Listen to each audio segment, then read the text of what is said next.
or giving a an idea about what this Vedantic theory is, and basically just like we are talking about um, this um, Mondukya Upanishad, and my like purpose is to like connected with like psychology of human mind. So though you have started few things and you have described those things, so I will go in detail of those different stages of consciousness as much as I can cover in next 30 minutes. And meanwhile, if any of the attendees they have any questions, they can write those questions in the chat box, and we'll take up after the this presentation. So, as Dr. Lalit said and talked about Jagrat Avastha in details, so our Upanishads, basically Upanishads comes from the Vedas and Veds. So these are the things they all talk about what is our real nature, how we can achieve uh, permanent happiness, bliss, uh, if right word we want to say. So that is the purpose of, I think, Ved and Upanishads, as well as I think all kind of philosophies around the world. So they have. I'm not because Dr. Lalit already set the stage and explained how they have described different things about reality and all. So I'll directly come to the stages of the consciousness. So in Mondokya Upanishad is a brief, very brief, but at the same time, if you will read the commentaries and all, this is very, you can say, it's like um, the text is only like 12 slokas are there, but you can interpret or you can say that it contains all the theory of Ved. So that is the beauty of Mandukya Upanishad. And as Dr. Lalit also said that if you want to read only one Upanishad, you should go for Mandukya Upanishad. So they have given different stages and they call it Jagrat, Swapna, and Susupti, and Turiya. So, Jagrat is basically waking state. The people who are acquainted with Sanskrit and Hindi, they can refer to it. Like Swapna Avastha means like dreaming state, Susupti is deep sleep stage, and Turiya is the fourth stage, pure consciousness. And in some texts, you will find Turiya is actually not the fourth stage. And why I am saying that we will discuss further in the discussion. So Jagrat stage is, understand this, this is the stage which an individual interacts with the external world. So Jagrat is just like now I am talking, you are listening, or you are talking, I am listening, and I am seeing my room where I am sitting, and other thing is like slides, computers, everything. So I am taking all the information from the environment. I just like in Western psychology, we read like sensation, perception, and all. So this is that thing. So we, as an individual, like or body, using your sense organs, we are interacting with external world, and that thing engages our mind, and that is thought, perception, actions, and we call it reality. That is the reality we call it. What you can see and touch and smell, all those things. And as Dr. Lily said, like taught, like Vessona. So that word comes from the Viswa, like governed by Viswa. That consciousness is the state is outward focus. Yani bahis pragya. Bahis pragya means you are externally oriented, like you are getting information from external world. So that is what like stage, first stage like Jagrata Avastha, and now we'll go into like different characteristics of consciousness, like outward focused, awareness or bahis pragya जिसको हम बोलेंगे. And then in this stage, consciousness is directed towards the external world through the five senses that we all know: sight, sound, touch, taste, and smell. Suppose if something is cooking in the kitchen, then you can smell it, you can touch it, you can watch TV, or you can listen someone or song, something like that. So the individual interacts with the physical objects, people, and situations. And there are different situations you are facing, different people you are interacting with, and different physical objects. So all these things are the characteristics of this Jagrata Avastha, and that gives us the identity. Means identification with body and mind. Like then we think that because we think that we are experiencing something, we are feeling something, and that creates the sense of I, ego. So and then this I becomes more strong, leading to the identification with the physical existence.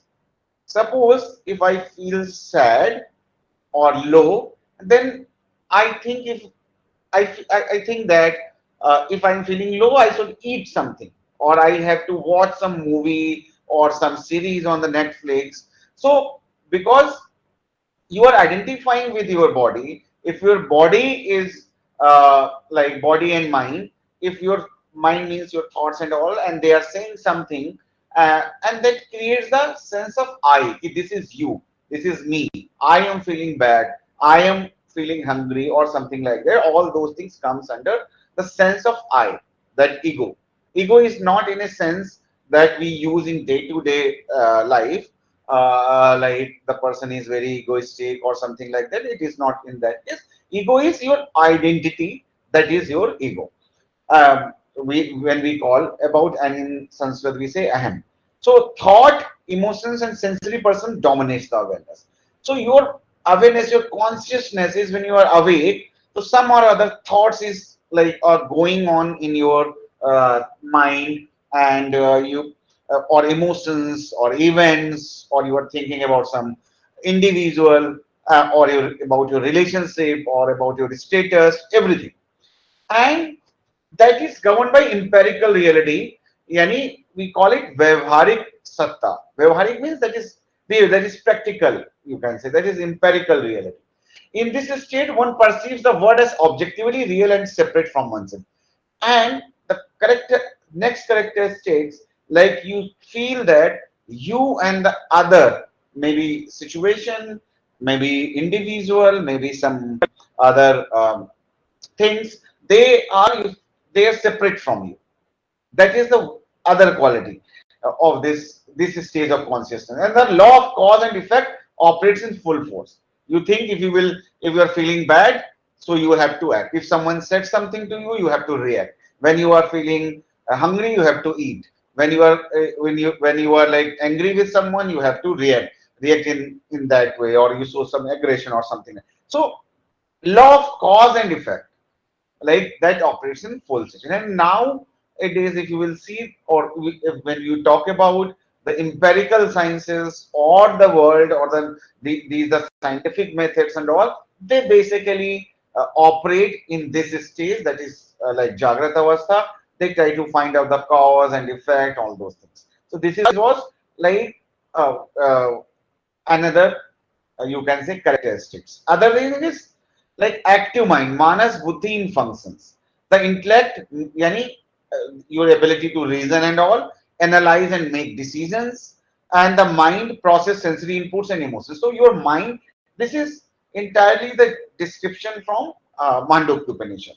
So intellect means how you are analyzing all the information and making decisions and all, and the mind is the process sensory inputs. So that what you are getting from outside world, the external world, and that may, and emotions, and that may evoke lot of thoughts and other things in your mind, or fear, whatever you want to say. So, and other thing is, other characteristic of this stage is duality and distinction. The waking stage operates in the world of subject and object duality. This is me, and I am like experiencing something, or I am getting something in. That is what waking stage is. That creates the I and the world. This is me, and this is other people, other situation, and the world overall. So this stage is conditioned by time, space, and causality. Like here, the time will work. You will understand these terms in next stage in a better manner. Like time, space, and causality. Time is, there is a time like today, tomorrow, and like yesterday. And if you want to become someone in future, then you have to work. Suppose someone wants to be a psychologist or doctor, so they have to go to certain phases in a certain time period.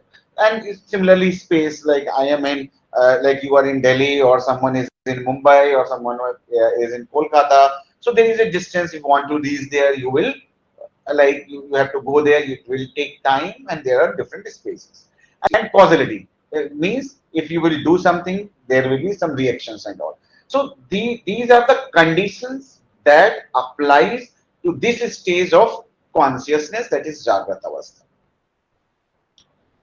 Then, so these are the qualities of Jagrat Avastha. Now I am coming to next stage, that is Swapnavastha, the dreaming stage. In this stage, consciousness turns inward. Means you are not getting information from the outer world, and but still you are experiencing, just like Jagrat Avastha or stage, like waking stage, you are getting all the senses, and you are, when you are dreaming, so you have all the like experiences, and your mind is fully active, but it does not engage with the external world. So it means whatever you experiences you are having, that is created by your mind. And when you are in that stage, because we all experience, when you are in a dream, and then you feel everything just like waking state. Either you say fear, love, any kind of hatred, any situation, and anything is there that your even your body will react. We all know that. Suppose you, if you are in your dream, you are running, and when you will wake up, you will have like everything, like physical symptoms, like shortness of breathe, and sweating, everything you will have. So who is creating that thing? Your mind is creating based on your mental impression, your sensation, perception, your thought, memories, desires, everything you have. Similarly, just like waking state, but you are not getting information from outside. You are inward. Your internal representation in your mind, they are memories and everything. They are creating that experiences. And in Mandukya Upanishad, this stage is associated with Tajisa. Tajisa, just like Vaswa, this is Tajisa. So that this is still characterized by the subjective reality created. So this is your subjective reality. Externally things are happening or not happening, doesn't matter, but that is in your mind, and that is happening to you, and it is creating your experiences. So this is Anta Pragya. That was Bahis. This is Anta. So consciousness is turned inward. The mind creates experiences from memory, imagination, and expressions, impressions, and we call it sanskar. That is, you can say the equivalent word. You can say the consciousness or subconsciousness. You can say, but that is not. That is Western word, and this is sanskar. Is a Eastern word, or in given in with Mandukya. And the sensory organs are not actively engaging with the outside world, but the mind continues internally. So that already we have discussed subjective, and this is a subjective reality. Nobody else is experiencing the same thing, not seeing anything. Only you, that you are experiencing. So that becomes, this is a subjective stage. But you feel all the things, joy, pleasure, suffering, whatever you have, whatever your mind is projecting, just like a projector, just like a TV or projector, you can say. So all things you are experiencing. And then mind as a creator. Here the mind is creating everything. So that is creator. So in Swapna, the mind becomes both the projector and the experiencer. So you understand this thing. There in the waking stage, you are separating each thing like external world and what you are experiencing. Here, the mind is uh, the instrument that is projecting as well as experiencing also. Your mind is experiencing and creating changes in your body and your mood and everything. There is no interaction with external world, yet experience is vivid. Then intermediate, this is an intermediate state. It serves as a bridge between the gross, physical and substance and causal. Causal means that next stage is susupti, that will come to that. So this is the in-between stage. The next stage is susupti stage. Susupti is like deep stage where you will not have any kind of you can say any kind of experience relate external world experiences or dreams, because this is the stage every day we get 3-4 hours of that kind of sleep if we are healthy. So a stage of complete rest where there is no awareness in the external internal world. Consciousness in the state potentially where the mind and ego temporarily dissolve. There is no identity, who you are, where you are, what you are doing, nothing is there. Only the you can say you are not aware about any external things. Your mind, your ego, your identity that dissolves there, and we call it that is linked to pragya stage. This stage where no one experiences bliss ananda but without self-awareness, but you are not aware. Where when you are in a dreamless sleep, that is susupti avastha, you are not aware about that situation until unless you are awake. Just like earlier stage, that is dream sleep, you are not aware it is real or not until unless you are awake. Similarly, here also you are in a blissful stage. The only thing you experience after getting awake, waking up, that it was a like bliss, it was refreshing, and you felt good. But after getting awake, or then only you will get to know. So you are not during the sleep, you are not aware about anything. So there is no duality, there is no experiencer, there is no experience. So in deep sleep, there is no perception of the external and internal world. No subject-object distinction exists. In both earlier stages, both the things were there, and we call it, that is non-duality. Duality. That is why we call it Advait.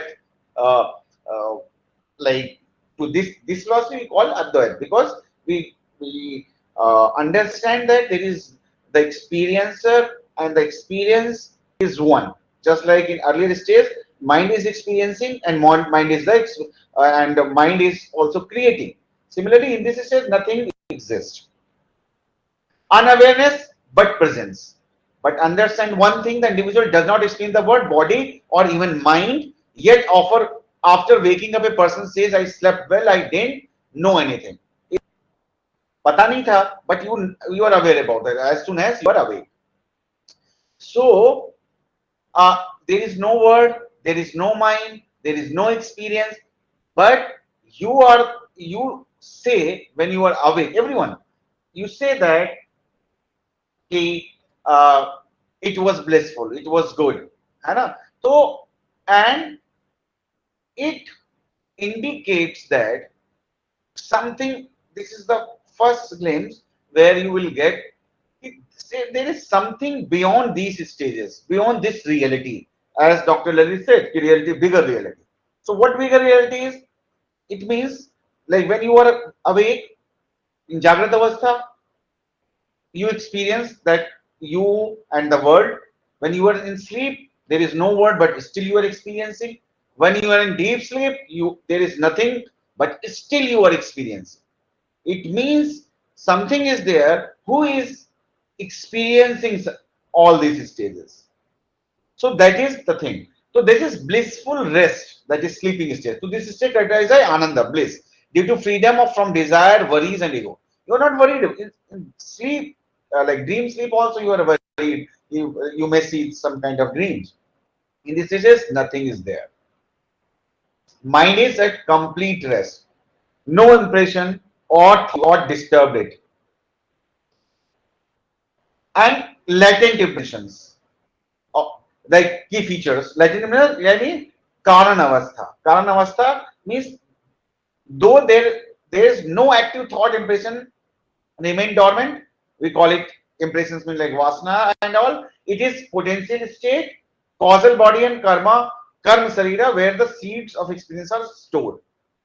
Though you are not experiencing anything, but it is stored just like a seed.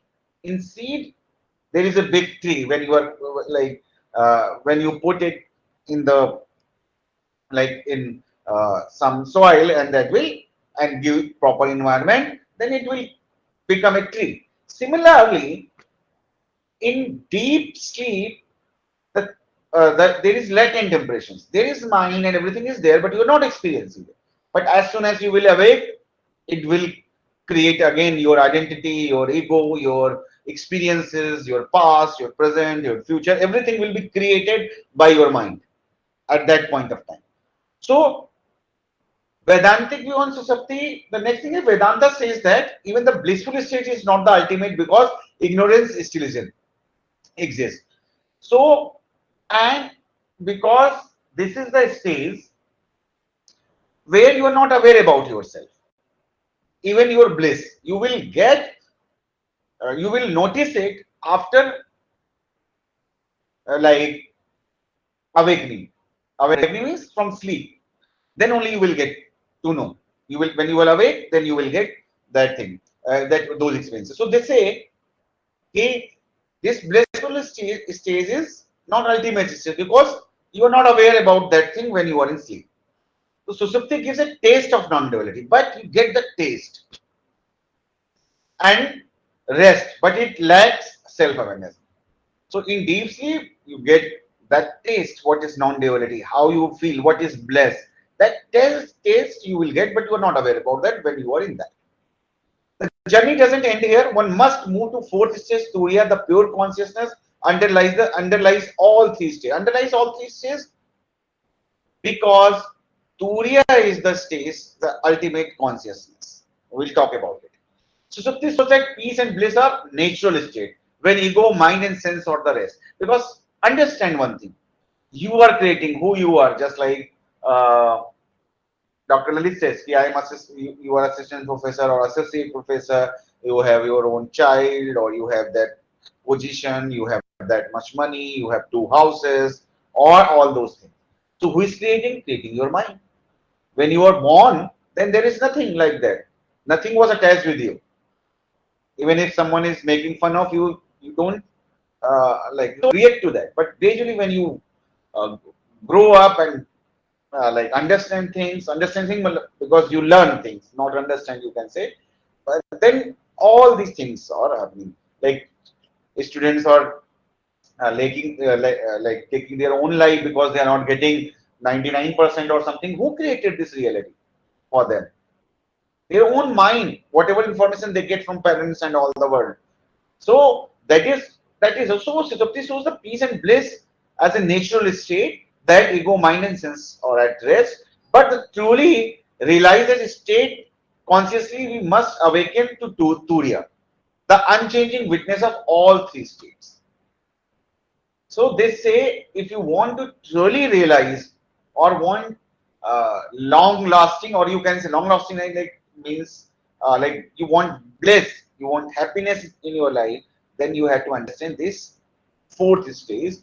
So Turiya is, I have to check the time also. So it's okay, it's 9:05. So Turiya is the fourth state, pure consciousness beyond waking, dream, and deep sleep. Turiya is a transcendental state of the pure awareness.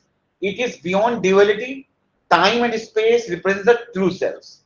One thing I forgot to note, in deep sleep and in Swapnavastha, in a dream state, there is no time and space. Like, time and space means in dream you can travel thousands of miles in 1 second. You are sitting in Delhi, but you can see yourself in uh, you can say in Mumbai. So there is no limitation on time and space. You can go anywhere within a second. So that is the difference of like time space. But in blissful state, time and space represent the true self. It is beyond duality. And there is no mind, there is nothing, there is no time, space, causality, and you emerge as a true self. That we call Atman, or in English we call it soul, or is spirit, whatever you want to say. So the realization of this state leads to moksha, any liberation, and often equated with Brahman or ultimate reality. So the target is to reach to that stage. Deep sleep is the taste of that thing. If there is no mind, there is no impressions, there is nothing, and you feel blissful. So that is the fourth stage. That is, and that thing, that Brahman or Turiya is present in all three stages. That is why sometimes they say Turiya is not the fourth stage. It is present in all three stages. 1 minute.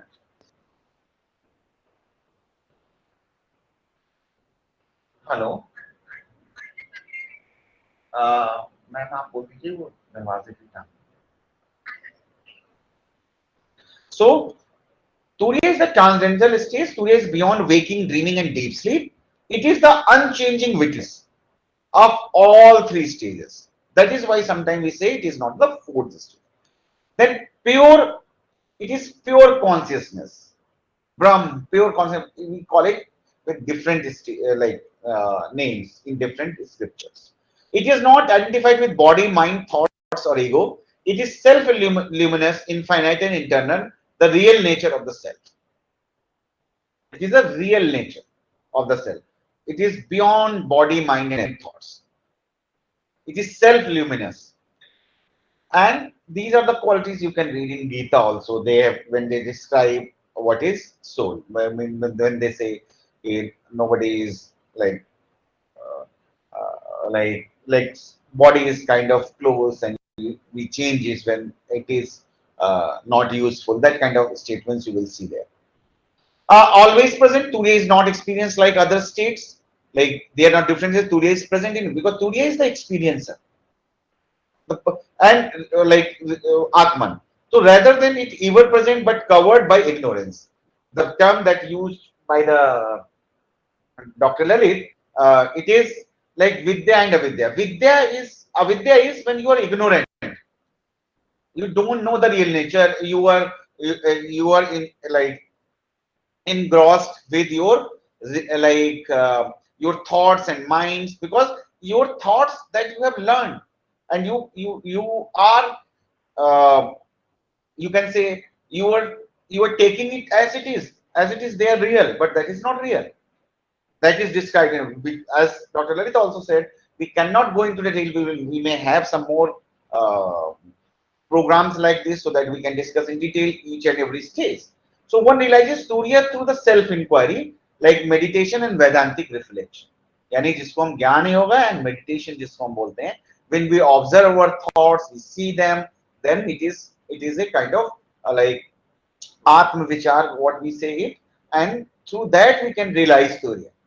So when you sit and this is advisable, when you sit, just observe your thoughts, what your thoughts are saying. Because when your thoughts are saying something, you take it as it is, you take it like it is real. When one more example I want to give before binding up, because it is 9:10 again. So when you are engrossed in something, suppose you like music, some music, and you are listening to that, and you forget about everything.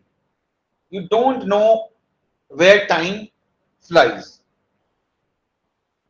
And 2 hours, 3 hours, you're listening that music. You are so engrossed in that 10 minutes, 15 minutes, or 1 hour that went just like you spent a 1 or 2 seconds. Why? Because there is no mind, there was no mind, there was no thought. The only thing is that song that existed there. Similarly, if you like someone and you are spending time with that person, sometimes you feel that time flies. So reason being, because there is no thought, there is nothing. you are engrossed in that situation with that people, that that thing. So that is why, like, it means someone is experiencing or something. So if your mind, your thoughts is not there, there is no pain. What you do, like, usually what we do, like, we want like deep sleep. Even doctors, they also prescribe medicine so that you can sleep if your mind is creating unrest. That happens in anxiety and depression. That is why these things are important in psychology also. So this is the summary of four stages, and because we have less time, as we know. So state is waking, dreaming, deep sleep, and turiya, that we have discussed. Name of the self means how you identify with yourself. Viswa, Tajasa, Pragya, Atma, and Brahman, that is real nature. Focus is external word in waking stage. Dreaming in internal word, and deep sleep, undifferentiated.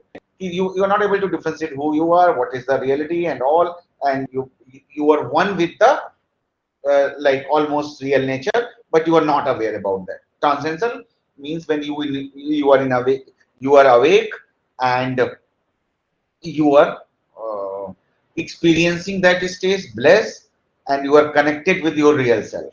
And this is the symbol जो initially Dr. Lalit talked about, AUM, that Om. Om is the external one, and they try to explain. There is a explanation. We call it book. That is, we call it Mandukikarika, written by Gaurapada. Gaurapada was the like guru of Shankaracharya, uh, or I think Guru of Shankaracharya's Guru, and way back. So O means you are opening your mouth wide open when you are saying O. U means you are opening your mouth half, and Ma means you are opening you are closing your mouth, and Ma जब आप बोल लेते हैं, then there is a silence. That is that we when we bind up, when we collectively say these alphabets, the sound is Om. So they represent external word, and because my mouth is open, you are taking everything in. U means in dreaming stage, your mouth is half closed, and you are like you are working on you, whatever you are experiencing, that is your experiences only. Ma means your silence, means that represent the deep sleep, and total silence, that is turiya, that is the fourth stage. So they say everything is created by Om. Om means, this is a symbolic meaning actually. Whatever I am speaking or you are speaking or saying, either you will is whatever we will speak, that will be like spoken only by either half mouth open or full mouth open or lip closed.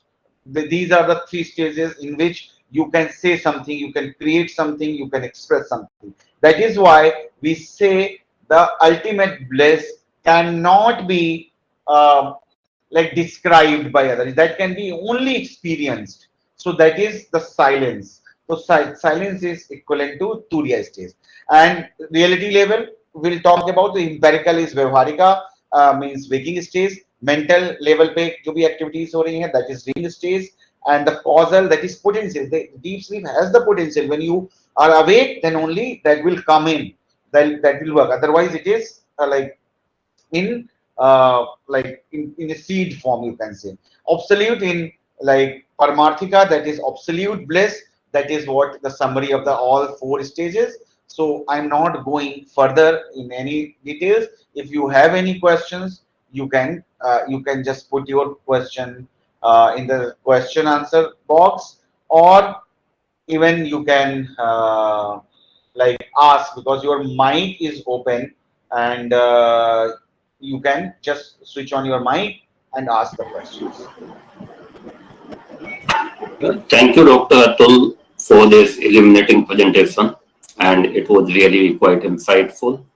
And it forms a foundation for understanding the Vedantic philosophy, specifically in terms of consciousness, and the attendees can start their journeys from here. Now, in the basic psychology, all of us have read levels of consciousness. If you see here, then it seems like that only. awake, then dreaming that we call REM sleep, then deep sleep that we call non-NREM sleep, and then the last stage that is given here is Turia, that transcends our understanding in psychology, and few neuroscientific evidences are emerging related to this nowadays. Now, if we see the theories related to the psychotherapies and other things, then we see transpersonal psychotherapy, we see Maslow's self-actualization. So these kind of things we see, you can relate these Vedantic philosophies to those things. And beyond this, because they were the main presenters, so I'm not going to speak much here.